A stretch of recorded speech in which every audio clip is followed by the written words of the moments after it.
ইন্নামাল মুমিনুনা আল্লাযীনা ইযা যুকিরাল্লাহু ওয়াজিলাত কুলুবুহুম। জি মুহতারাম, দ্বিতীয় আরেকটি প্রশ্ন করেছেন যে ইমাম বুখারীকে নিয়ে কথা বলা হয় যে ইমাম বুখারীর যে সমস্ত হাদিসকে দলিল হিসেবে ধরা হয়, তো অনেকে বলেন যে ইমাম বুখারীকে আমরা কেন মানব, সেও তো একজন মানুষ, এর সমাধানটা কি? জি, আসলে আমরা বুঝতে মারাত্মক রকমের ভুল করেছি। আমরা কখনোই ইমাম বুখারীকে মানি না, আমরা মানি একমাত্র রাসূলুল্লাহ সাল্লাল্লাহু আলাইহি ওয়াসাল্লামকে। এখানে বিষয়টা হলো যে ইমাম বুখারী সহ রাসূলুল্লাহ সাল্লাল্লাহু আলাইহি ওয়াসাল্লামের হাদিসগুলো সংকলন করেছেন অনেক মুহাদ্দিস।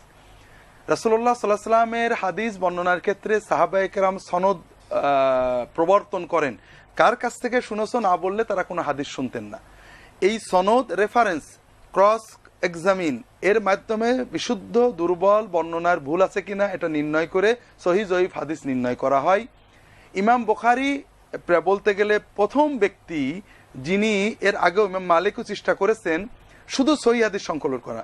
মুসলিম উম্মার অধিকাংশ মুহাদ্দিস তারা হাদিস সংকলনের ক্ষেত্রে সহিহ জয়ীফ শুধু সহিহ সংকলন করবে এটা সিদ্ধান্ত নেননি।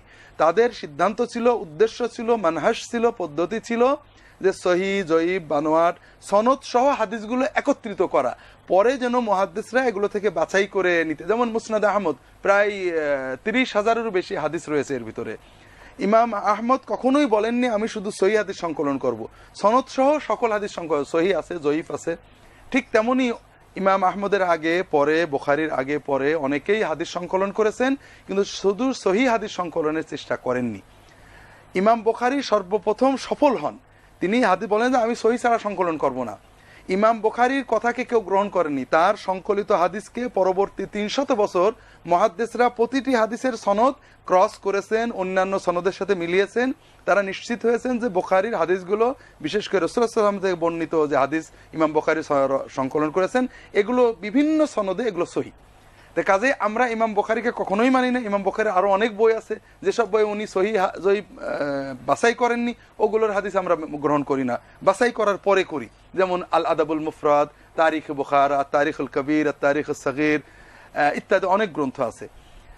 সহিহ বুখারীর হাদিসগুলো উনি যাচাই করে সংকলন করেছেন। পরবর্তী উম্মাহ প্রায় 300 বছর অনেক যাচাই বাছাই করে নিশ্চিত হয়েছেন এই গ্রন্থের হাদিসগুলো সহিহ। এই জন্য আমরা সহিহ হাদিস মানি, ইমাম বুখারীকে নয়। কাতার সোজা করার ব্যাপারে